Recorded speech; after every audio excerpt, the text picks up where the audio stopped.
Hello students, welcome to my channel. So student, जैसा कि आपके बीए सेकेंड सेमेस्टर समाजशास्त्र यानी सोशियोलॉजी का मैंने सिलेबस स्टार्ट कर दिया है, यानी कि आपके सीरियल वाइज से मैं आपकी एक एक यूनिट की वीडियोस अपलोड कर रही हूँ लगातार। और आज की वीडियो में आपका यूनिट नंबर 4 स्टार्ट करने वाली हूँ। और इसके अलावा इसके पहले की जो भी यूनिट्स कराई हैं मैंने, तो उनके लिए मैंने एक प्लेलिस्ट बना के उसमें ऐड कर दिया है। तो अभी जो भी वीडियोस मैंने अपलोड की हैं आप उनको प्लेलिस्ट में चेक करके पढ़ सकते हैं। और उसके अलावा आगे की लगातार यूनिट्स को भी मैं अपलोड करती रहूंगी, तो उसके लिए आप चैनल को सब्सक्राइब करके बेल आइकन को प्रेस कर लीजिएगा। तो देखिए, आपका यूनिट नंबर 4 है भारत में जनजातीय समुदाय। तो इसमें देखिए आपको क्या क्या पढ़ना है। भौगोलिक वितरण, आत्मसात की समस्या, एकीकरण और अभिकथन, सरकार और जनजातीय कल्याण। तो ये सारे टॉपिक्स जो आपको अपने यूनिट नंबर 4 के अंदर पढ़ना है। तो चलिए स्टार्ट करते हैं। देखिए, भारत में जो जनजाति से आशय, तो देखिए जनजाति से क्या आशय है। जनजातियां वह मानव समुदाय हैं, देखिए मनुष्यों का ही एक समुदाय होता है जो एक अलग निश्चित भूभाग में निवास करती हैं और जिनकी एक अलग संस्कृति, अलग रीति रिवाज और अलग भाषा होती है तथा ये केवल अपने ही समुदाय में विवाह करते हैं। देखिए स्टूडेंट्स, जो जनजाति है ये एक मानव का ही समुदाय होता है और ये एक अलग निश्चित भूभाग में रहते हैं, यानी इनका जो क्षेत्र है रहने का, निवास करने का, वो अलग है। और जो इनकी भाषा होती है, जो इनका कल्चर होता है, इनके जो रीति रिवाज हैं, ये सब कुछ अलग होते हैं। मतलब सब इनका चेंज होता है, इनका अपने अकॉर्डिंग होता है। और ये लोग अपने ही समुदाय के अंदर शादी भी करते हैं, अपने समुदाय से बाहर शादी नहीं करते हैं। सरल अर्थों में कहें तो जनजातियों का अपना एक वंशज, पूर्वज तथा सामान्य से देवी देवता होते हैं। देखिए, सरल अर्थों में कहा जाए तो जो जनजाति है उनका अपना एक वंशज, पूर्वज तथा सामान्य से देवी देवता भी होते हैं। भारतीय संविधान में जहां इन्हें अनुसूचित जनजाति कहा गया है, तो दूसरी ओर इन्हें अन्य कई नामों से भी जाना जाता है। देखिए, भारतीय जो संविधान है इसमें ये जो जनजाति है इनको अनुसूचित जनजाति कहा गया है भारतीय संविधान के अंदर। और दूसरी ओर इन्हें और भी कई नामों से जाना जाता है। अब वो नाम कौन कौन से हैं देखिए, जैसे आदिवासी, जैसे कि जो जनजाति है इन्हें आदिवासी, आदिम जाति, वनवासी, असभ्य जाति, असाक्षर, निरक्षर तथा कबीलाई समूह इत्यादि कहते हैं। जैसे कि आदिवासी का जो अलग क्षेत्र होता है जहाँ वो लोग निवास करते हैं, अब चाहे उन्हें आदिवासी कहा जाए, आदिम जाति कहा जाए, वनवासी कहा जाए, असभ्य जाति कहा जाए, असाक्षर, निरक्षर, कबीलाई समूह इत्यादि। और देखिए स्टूडेंट्स, इन सभी लोगों का यानी कि आदिवासी का जो कल्चर है, रीति रिवाज है, सब कुछ बहुत चेंज होता है, इनका अपना अलग होता है और अपने ही जनजाति के अंदर ये लोग विवाह भी करते हैं। वर्तमान में भारत में उत्तर से लेकर दक्षिण तथा पूर्व से लेकर पश्चिम तक जनजातियों के साथ साथ संस्कृति का विविधीकरण देखने को मिलता है। भारत भर में जनजातियों की स्थिति का जायजा उनके भौगोलिक वितरण को समझकर आसानी से लिया जा सकता है। देखिए स्टूडेंट्स, वर्तमान भारत में उत्तर से लेकर यानी उत्तर दिशा से लेकर दक्षिण तथा पूर्व से लेकर पश्चिम तक जनजातियों के साथ साथ संस्कृति का विविधीकरण देखने को मिलता है। यानी कि जनजातियां जो हैं वहां निवास करती हैं और इनकी संस्कृति का विविधीकरण देखने को मिलता है हमें। और भारत भर में ये जो जनजातियां हैं उनकी स्थिति का जायजा उनके भौगोलिक वितरण को देखने के बाद ही आसानी से किया जा सकता है। तो अब इनका भौगोलिक वितरण समझिए। अब देखिए स्टूडेंट्स, जनजातियों का भौगोलिक वितरण, ये आपकी हेडिंग है। अब देखिए, भौगोलिक आधार पर भारत की जनजातियों को विभिन्न भागों में विभाजित किया गया है, जैसे उत्तर तथा पूर्वोत्तर क्षेत्र, मध्य क्षेत्र, दक्षिण क्षेत्र और द्वीपीय क्षेत्र। देखिए स्टूडेंट्स, जो भारत में हर एक क्षेत्र में ये जनजातियां रहती हैं। उत्तर से लेकर दक्षिण तक, पूर्व से लेकर पश्चिम तक ये जनजातियां निवास करती हैं। और इनका भौगोलिक वितरण किस तरह से पता लगाया जा सकता है कि कहाँ पे कौन सी जनजाति रहती है, क्योंकि इनके भी इन जनजातियों इन जनजातियों के भी अपने अलग अलग नाम हैं। तो कौन से क्षेत्र में किस तरह की जनजाति के लोग रहते हैं उसको आइए पॉइंट के थ्रू समझिए। देखिए पहला पॉइंट है उत्तर तथा पूर्वोत्तर क्षेत्र के अंतर्गत, यानी उत्तर से लेकर पूर्वोत्तर, पूर्व के जो क्षेत्र हैं उसके अंतर्गत यानी उसके अंदर हिमालय के तराई क्षेत्र, उत्तरी पूर्वी क्षेत्र सम्मिलित किए जाते हैं। यानी उत्तर से लेकर पूर्वोत्तर तक यहाँ ये जो क्षेत्र है उसमें कश्मीर है, हिमाचल प्रदेश है, दक्षिणी उत्तर प्रदेश है, बिहार है, उत्तराखंड है तथा पूर्वोत्तर के सभी राज्य इस क्षेत्र में आते हैं। किस क्षेत्र में? उत्तर से लेकर पूर्वोत्तर क्षेत्र के अंदर ये सभी राज्य आते हैं, इनमें शामिल है। अब इन क्षेत्रों में देखिए कौन कौन सी जनजातियां रहती हैं। इन क्षेत्रों में बकरवाल, शौका, गारो, बुक्सा, राजी, जौनसारी, खासी इत्यादि जनजातियां निवास करती हैं। तो स्टूडेंट्स देखिए बहुत इंपॉर्टेंट पॉइंट है, आपके पेपर में क्वेश्चन बन सकता है कि उत्तर तथा पूर्वोत्तर क्षेत्र में कौन कौन सी जनजातियां रहती हैं। तो अब यहाँ पे देखिए जनजातियां कौन कौन सी रहती है। जैसे देखिए बकरवाल है, शौका है, गारो, बुक्सा, राजी, जौनसारी, खासी इत्यादि जनजातियां इन क्षेत्रों पे निवास करती हैं। तो आप लोग ये क्षेत्र जो राज्य हैं इन सब राज्यों को भी याद रखिएगा, तभी आप एग्जाम में अच्छी तरह से लिख पाएंगे। अब दूसरा पॉइंट देखिए, मध्य क्षेत्र में प्रायद्वीपीय भारत के पठारी तथा पहाड़ी क्षेत्र शामिल है। अब देखिए मध्य क्षेत्र की बात हो रही है और उसमें कैसे स्थान शामिल है? प्रायद्वीपीय भारत के पठारी तथा पहाड़ी क्षेत्र इनमें शामिल है। मध्य प्रदेश, जैसे देखिए कौन से क्षेत्र हैं? मध्य प्रदेश है, दक्षिण राजस्थान है, आंध्र प्रदेश है, दक्षिणी उत्तर प्रदेश है, गुजरात है, बिहार, झारखंड, छत्तीसगढ़, उड़ीसा आदि राज्य इस क्षेत्र में आते हैं। और देखिए जहां भील, संथाल, कोरबा, कौल, बंजारा, कोली आदि जनजातियां रहती हैं। तो देखिए स्टूडेंट जो मध्य क्षेत्र है इनमें ये सभी राज्य शामिल हैं जो अभी मैंने आपको बताए, और इन राज्यों के किसी न किसी क्षेत्र में ये सभी जनजातियां निवास करती हैं।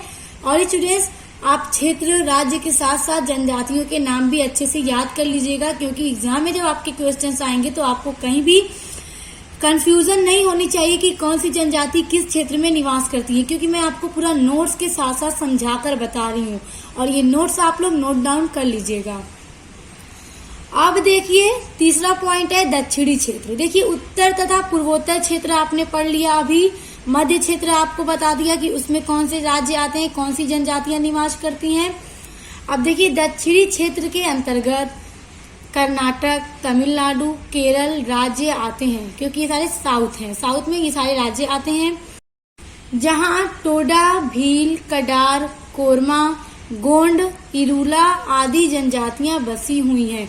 अब देखिए जो दक्षिण क्षेत्र है उसमें कौन कौन से राज्य आते हैं स्टूडेंट्स? कर्नाटक हो गया आपका, तमिलनाडु, केरला राज्य आते हैं, और इन राज्यों में कहीं न कहीं पे टोडा, भील, कडार, कोरमा, गोंड, इरूला आदि जनजातियां शामिल हैं। स्टूडेंट देखिए ये सभी अलग अलग जनजाति हैं, कॉमा लगा लगा के लिखा है ताकि आपको समझने में आसानी हो, कहीं आपको कंफ्यूजन क्रिएट नहीं होना चाहिए। आप देखिए चौथा पॉइंट आपका है द्वीपीय क्षेत्र।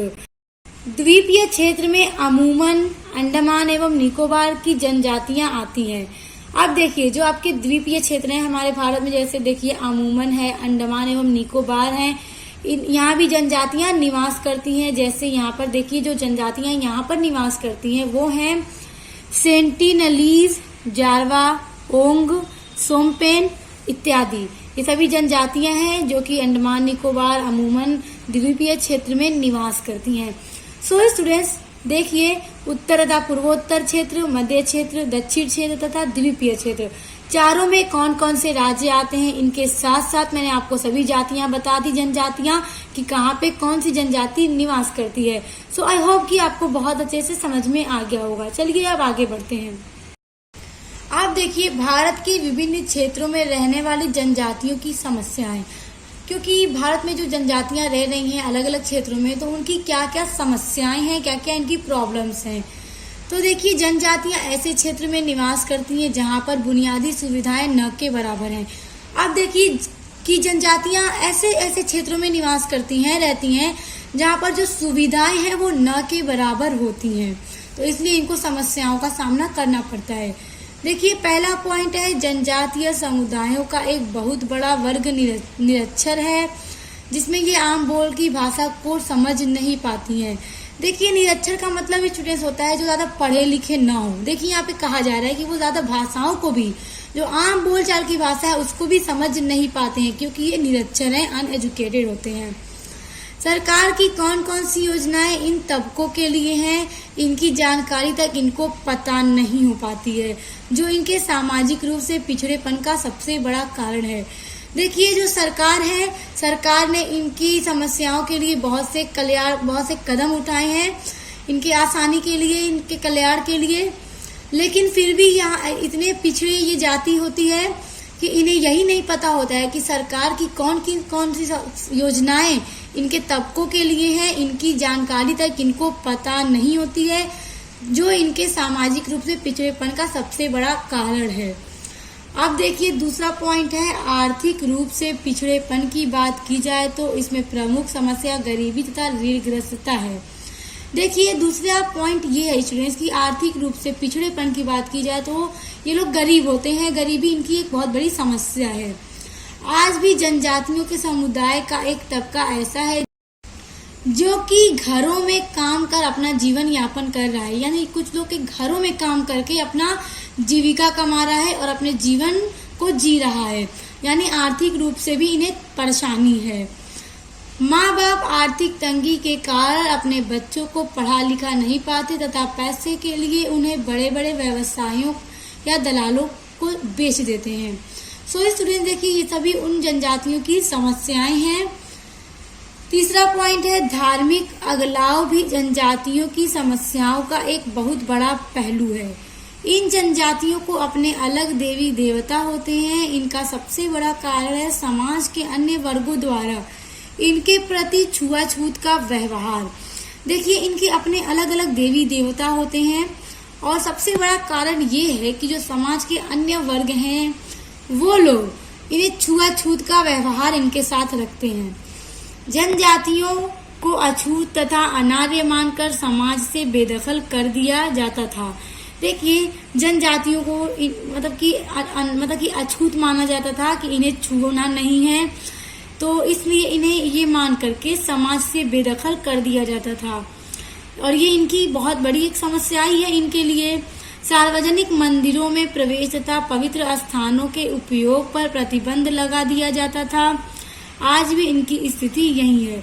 अब देखिए जो सार्वजनिक मंदिर में प्रवेश तथा पवित्र स्थान के उपयोग पर भी प्रतिबंध लगा दिया जाता था और आज भी इनकी यही स्थिति है।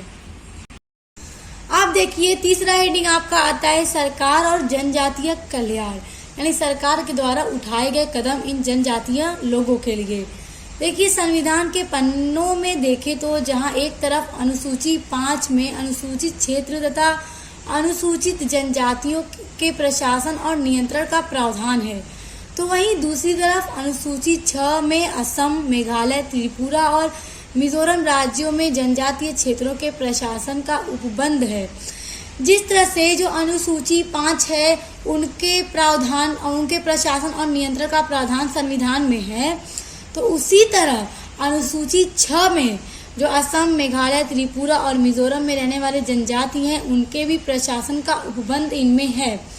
देखिए पहला पॉइंट है इसमें, अनुसूचित जनजातियों के हितों की अधिक प्रभावी तरीके से रक्षा हो सके, इसके लिए 2003 में 89वें संवैधानिक संशोधन अधिनियम के द्वारा पृथक राष्ट्रीय अनुसूचित जनजाति आयोग की स्थापना की गई। संविधान में जनजातियों के राजनीतिक हितों की भी रक्षा की गई है। देखिए स्टूडेंट्स ये जो जनजाति है बहुत ही पिछड़े वर्ग के हैं और जहाँ पे ये लोग निवास करते हैं वहाँ पे बहुत सारी समस्याएं हैं, इन्हें बहुत सारी समस्याओं का सामना करना पड़ता है। तो इन्हीं सभी समस्याओं को देखते हुए सरकार ने बहुत से इनके लिए कदम उठाए हैं ताकि अच्छी से इनकी रक्षा की जाए, इनकी समस्याओं को खत्म किया जाए। तो इसलिए सरकार ने बहुत सारी योजनाएं बनाई हैं। देखिए इसमें से 2003 में 89वें संवैधानिक संशोधन अधिनियम के द्वारा पृथक राष्ट्रीय अनुसूचित जनजाति आयोग की स्थापना की गई। इनके हितों की रक्षा करने के लिए संविधान में जनजातियों के राजनीतिक हितों की भी रक्षा की गई है। अब देखिए अगला पॉइंट है, संवैधानिक प्रावधानों में कुछ कार्य ऐसे हैं जिन्हें सरकार जनजातियों के हितों को अपने स्तर पर भी देखती है। अब देखिए स्टूडेंट्स, अब इन जनजातियों के लिए सरकार बहुत से ऐसे कार्य कर रही है जिसे सरकार अपने स्तर से देखती है। देखिए इसमें शामिल है सरकारी सहायता अनुदान, अनाज बैंकों की सुविधा, आर्थिक उन्नति हेतु प्रयास, सरकारी नौकरियों में प्रतिनिधित्व हेतु उचित शिक्षा व्यवस्था जैसे छात्रावासों का निर्माण और छात्रवृत्ति की उपलब्धता इत्यादि।